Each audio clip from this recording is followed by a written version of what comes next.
The Inca Sun God is a Peruvian story. Once upon a time, in a vast land surrounded by the high mountains of Peru, a great kingdom called the Inca Empire flourished. At its center, the sun god Inti was revered, and by his power, the earth was abundantly fruitful, and people's lives were stable.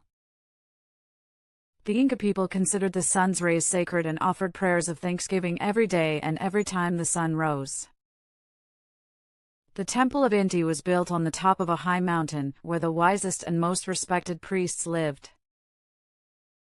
The priests played an important role in deciphering the will of the sun god and guiding the kingdom.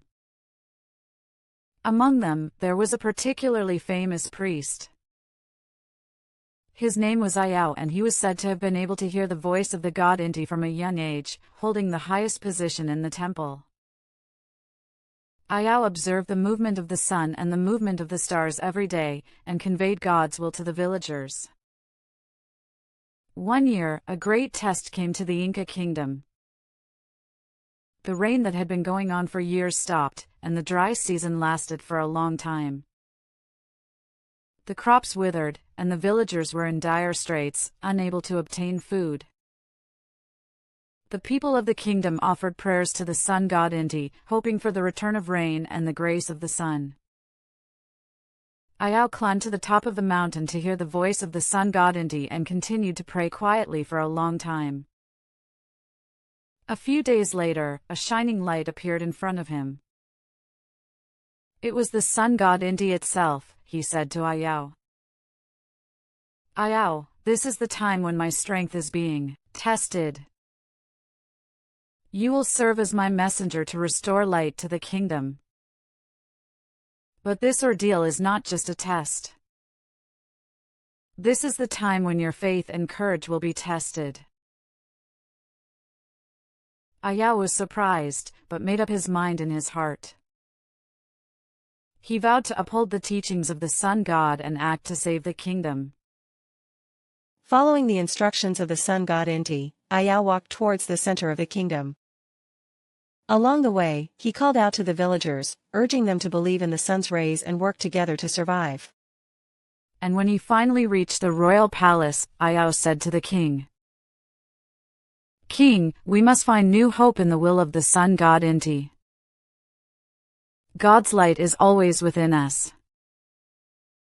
Now is the time to rally the power of our faith and reclaim the power of the sun."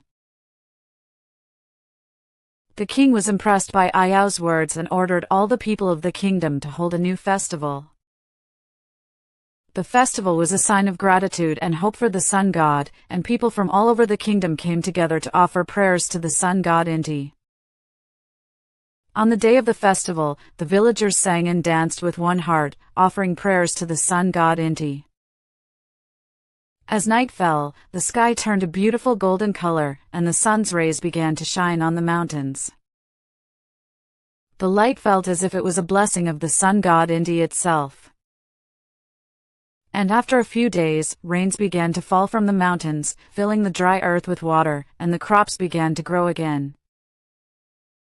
The kingdom became rich again, and the villagers appreciated Inti and regained their peaceful days. Ayao continued to serve as the leader of the kingdom, spreading the teachings of the sun god Inti and giving hope and courage to the people. By believing in the power of the Inti, the kingdom continued to prosper forever.